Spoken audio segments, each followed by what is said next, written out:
Hola a todos y bienvenidos de nuevo. Hoy me gustaría examinar las respuestas apologéticas a los problemas y controversias relacionados con el proceso de traducción del Libro de Mormón. Una de ellas es que Joseph Smith no era capaz de escribir ni dictar una carta coherente y bien formulada. Existen muchas explicaciones apologéticas sobre la traducción del Libro de Mormón por parte de Joseph Smith, quien utilizó la misma piedra y el mismo método, con los que afirmaba haber encontrado tesoros enterrados. A continuación, examinaré algunos de estos argumentos. Para empezar, desde hace tiempo circula la narrativa de que Joseph Smith no pudo haber producido el Libro de Mormón por sí solo. En el ensayo Gospel Topics de la Iglesia sobre la traducción, encontramos esta afirmación. La esposa de Joseph, Emma, sostenía que, en el momento de la traducción, él no era capaz ni de escribir ni de dictar una carta coherente y bien formulada, y mucho menos un libro como el Libro de Mormón. Este testimonio se recoge en el artículo Último Testimonio de la Hermana Emma, publicado en Saints Herald, volumen 26 del 1 de octubre de 1879, en la página 290. Sin embargo, el problema de esta tesis, según la cual Joseph Smith habría sido demasiado ignorante para dictar siquiera una carta coherente, y mucho menos una obra como el Libro de Mormón, es que existen relatos que demuestran que, en cambio, era un orador bastante elocuente. Antes de profundizar en este aspecto, quisiera citar algunos pasajes originales del Libro de Mormón, para mostrar cómo el texto refleja un lenguaje popular. Aquí algunos ejemplos. Por tanto, escribí esta epístola, 3 Nefi 3:5. Adán y Eva, que fueron nuestros primeros padres, Pish Nefi 5:11. Y hizo esto para poder someterlos a sí mismo, Alma 2:10. Para que no lucharan más contra Dios, Alma 23:7. Hicieron todas estas cosas, Ether 9:29, cuando llegaron a la tierra prometida, Mosía 10:15. Y también muchos caballos, Enos 1:21. Mientras iba allá, Alma 10:8. Y este será vuestro lenguaje en aquellos días, Elaman 13:37. No eran lo suficientemente fuertes para enfrentarlos. Alma 56:23. Quienquiera que quiera venir puede venir y beber las aguas de la vida. Alma 42:27. Su trabajo era de una finura extraordinaria. Mosía 11:8. Sus hijos y sus botines, allí ídolos, y sus hábitos disolutos. Alma 50:21. También vi un sendero estrecho y accidentado que venía. 1 Nefi 8:20. Después de lo cual había recorrido el espacio de 1000 horas. 1 Nefi 8:8. Estas citas provienen de los estudios de Royal Skousen, en particular de su trabajo Grammatical Variation, publicado en interpreterfoundation.org, así como del volumen The Original Manuscript of the Book of Mormon, Typographical Facsimile of the Extant Text, editado por Farms. El objetivo aquí no es ridiculizar a Joseph Smith, afirmando que era demasiado incapaz para traducir el Libro de Mormón, sino aclarar que el manuscrito original no se presenta como el libro que conocemos hoy. Algunas partes del manuscrito inicial aún existen y muestran claramente la ausencia de puntuación, además de estar llenas de errores gramaticales y ortográficos. La puntuación y la división en párrafos del Libro de Mormón fueron realizadas por John H. Gilbert, un compositor no mormón que trabajaba para el editor E. B. Grandin. Fue él quien contribuyó decisivamente a hacer el libro legible y accesible para un público más amplio. Gilbert contó que el texto le fue entregado, escrito de manera precisa y legible, pero sin signos de puntuación de principio a fin. Sin embargo, también hay ejemplos en los que Joseph Smith demostró una sorprendente capacidad para escribir de manera elocuente. Tomemos, por ejemplo, una carta que envió a Oliver Cowdery. A continuación, se presenta un extracto, en el que solo se corrigieron la ortografía y algunos signos de puntuación, dejando intacto el contenido original. Quisiera informarles que regresé a casa el domingo por la mañana, día 4, después de un viaje provechoso, y encontré todo en orden. La gente es amable con nosotros, excepto algunos que se oponen a todo, a menos que se trate de algo que les afecte directamente. Y 2 de nuestros más acérrimos perseguidores están ahora bajo censura y citados en juicio en la Iglesia por crímenes que, si son ciertos, son peores que todo el asunto del Libro de Oro. No nos alegramos del sufrimiento de nuestros enemigos, pero nos alegraremos de que la verdad prevalezca. En este país empieza a haber una gran demanda de nuestros libros. La gente se emociona mucho cuando descubre que se ha obtenido un copyright y que un libro realmente va a ser impreso. Otro ejemplo interesante proviene directamente de Joseph Smith, algunos años después de la publicación del Libro de Mormón. Se trata de un extracto de su relato de la primera visión, escrito de su puño y letra en 1832. También en este caso, solo se hicieron leves correcciones ortográficas y de puntuación. He aprendido en las Escrituras que Dios es el mismo ayer, hoy y para siempre. Que no hacía distinciones entre personas, porque Él es Dios. Miraba el sol, el glorioso astro de la tierra, y también la luna que rodaba majestuosa en los cielos, y las estrellas que brillaban en su curso.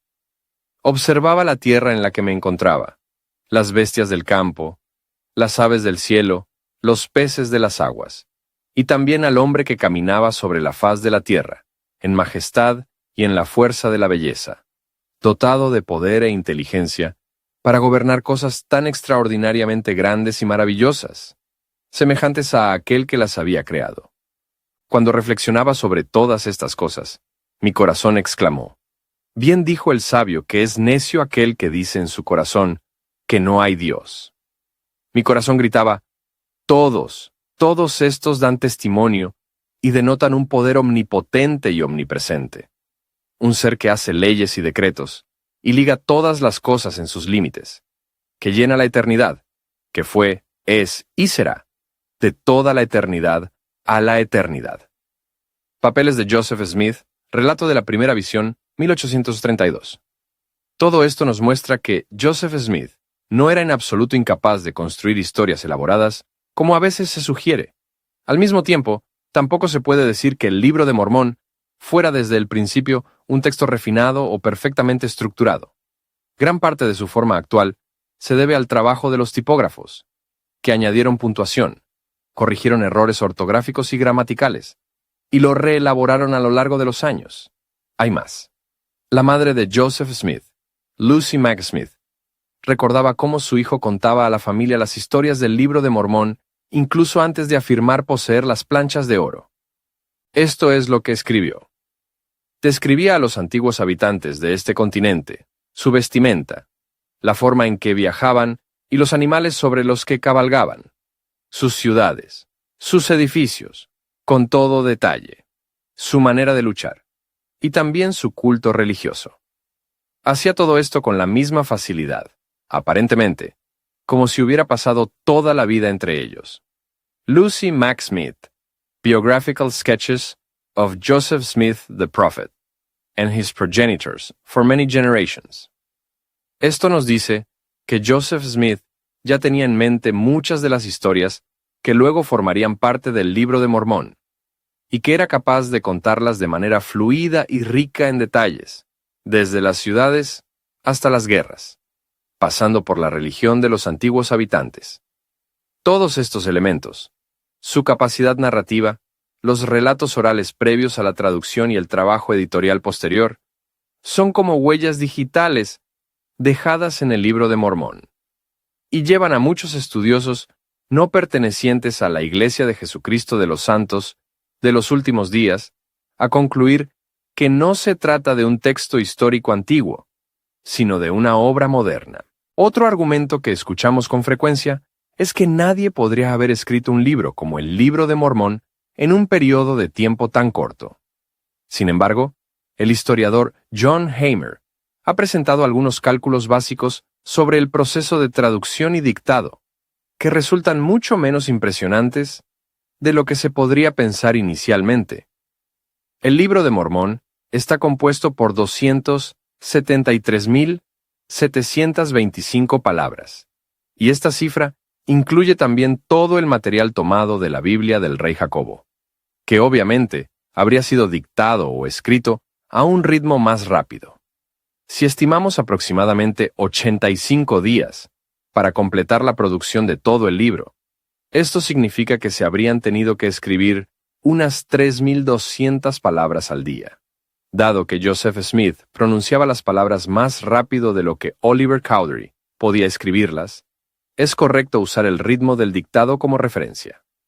John Hamer observa que el promedio para un dictado claro y legible es de aproximadamente 1.200 palabras por hora.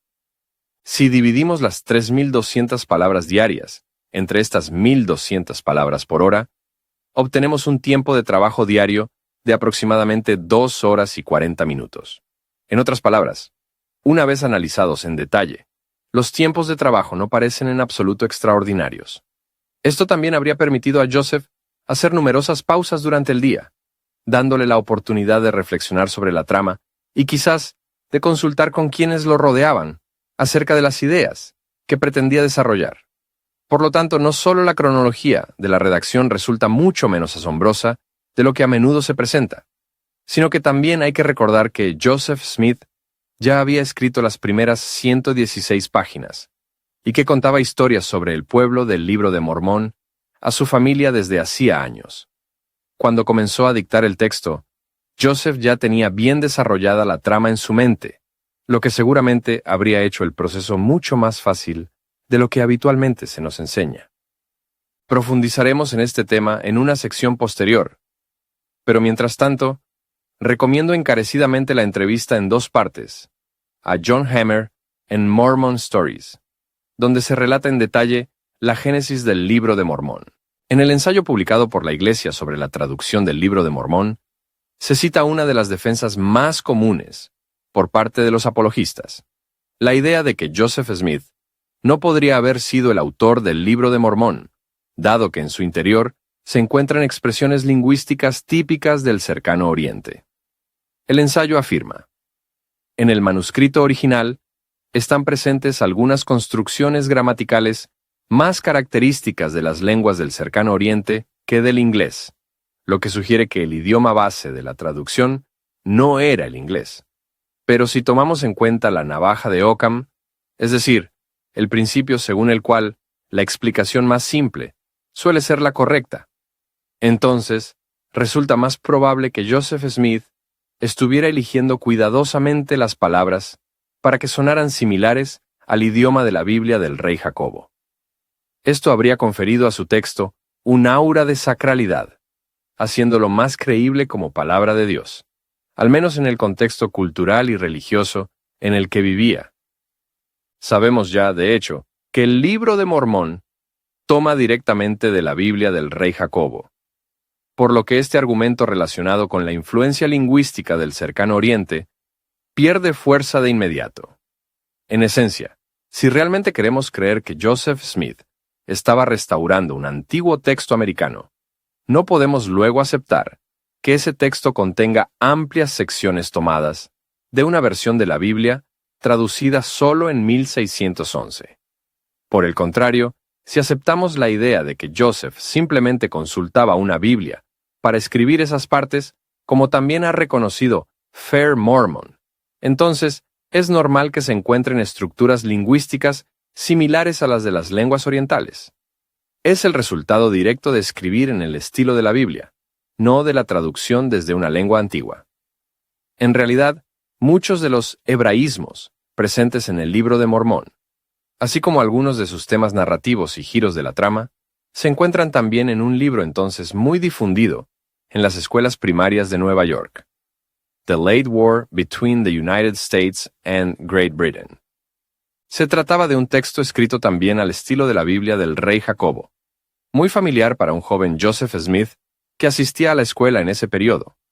Del libro Mormon Parallels, a Bibliographic Source, en un análisis de Grunder sobre la History and Analysis of the Late War, aprendemos que muchas de las estructuras lingüísticas consideradas extraordinarias en el Libro de Mormón no son más que formas literarias comunes, que se encuentran también en otros textos religiosos pseudoepigráficos del siglo XIX, como los manuscritos encontrados de Solomon Spaulding o el Libro de la Ley del Señor de James Strang. Es importante aclarar que no estoy diciendo que Joseph Smith haya copiado directamente de The Late War, ni que haya plagiado los textos de Solomon Spaulding, o de James Strang. El punto es otro. Esas formas de escribir eran simplemente comunes en la época. El idioma de la Biblia del rey Jacobo era el estándar religioso y retórico de ese tiempo, adoptado por muchísimas confesiones. No es casualidad que aún hoy, durante las oraciones, muchos miembros de la iglesia sigan diciendo tú y te, imitando precisamente ese lenguaje bíblico. Y para hacer la idea aún más clara, basta pensar que incluso en el libro para niños, Huevos verdes con jamón del Dr. Seuss, podemos encontrar ejemplos de quiasmo, una figura retórica usada frecuentemente en el Libro de Mormón. En el sitio Spoiled Milks se pueden leer varios ejemplos de estos quiasmos, pero lo que realmente importa es comprender que muchas de las llamadas lenguas del cercano Oriente no son más que herramientas narrativas comunes, útiles para contar historias de manera efectiva, y no pruebas concretas de un origen antiguo o milagroso. Hoy en día, uno de los argumentos más comunes entre los apologistas es que el método de traducción del Libro de Mormón a través de la llamada piedra del vidente no sería tan extraño. En un video reciente publicado por Fair Mormon, titulado This is the Show, se afirma: ¿sabes qué? No entiendo cómo la gente actúa como si la parte de la traducción relacionada con la piedra del vidente fuera lo decisivo. ¿Sabes a qué me refiero? Empieza con Moroni, un antiguo nativo americano que muere, va al cielo y regresa como un ángel resplandeciente. Está bien, ¿verdad? Literalmente un indio que vuela a través del tiempo y el espacio para llegar a Palmyra, en el estado de Nueva York. Está bien. Pero una vez que pones una piedra en un sombrero, ahí es donde la situación se vuelve absurda. En el ensayo oficial publicado por la Iglesia, el uso de la piedra en un sombrero se inserta en un contexto más institucional y se describe así. Muchos relatos bíblicos muestran que Dios transmitió revelaciones a sus profetas de diversas maneras. Elías aprendió que Dios no le hablaba a través del viento, el fuego o el terremoto, sino mediante una voz suave y apacible. Pablo y otros primeros apóstoles a veces se comunicaban con ángeles y ocasionalmente con el Señor Jesucristo. Otras veces, la revelación llegaba en forma de sueños o visiones, como la revelación a Pedro de predicar el Evangelio a los gentiles, o a través de objetos sagrados como el Urim y el Tumim. Este pasaje es importante porque aclara un punto a menudo confundido. El Urim y Tumim de la Biblia no son en absoluto lo mismo que la piedra del vidente, o mejor dicho, la piedra usada por Joseph Smith en el proceso de traducción. Este tema se trata de manera mucho más profunda en el ensayo anotado de la Iglesia de Jesucristo de los Santos de los Últimos Días, dedicado a la traducción del Libro de Mormón. Sin embargo, es fundamental entender que el Urim y Tumim no se usaban para traducir textos en el sentido moderno del término. No eran instrumentos comparables a la piedra del vidente, tal como Joseph Smith declaraba usarla. De hecho, su funcionamiento era mucho más simple, similar al de una especie de bola mágica, capaz solo de proporcionar respuestas binarias. La piedra negra significaba sí y la blanca no, respondiendo a preguntas formuladas por los sumos sacerdotes. No había ninguna capacidad para localizar objetos ocultos o visualizar textos traducidos de planchas de oro, también porque, en muchos casos, esas planchas ni siquiera se encontraban en la misma habitación donde Joseph Smith usaba la piedra metida en un sombrero. Gracias por seguirme también esta vez. Si aprecias este trabajo, te invito a darle like y suscribirte al canal para poder llegar a la mayor cantidad de gente posible. Hasta la próxima. Pausa 13.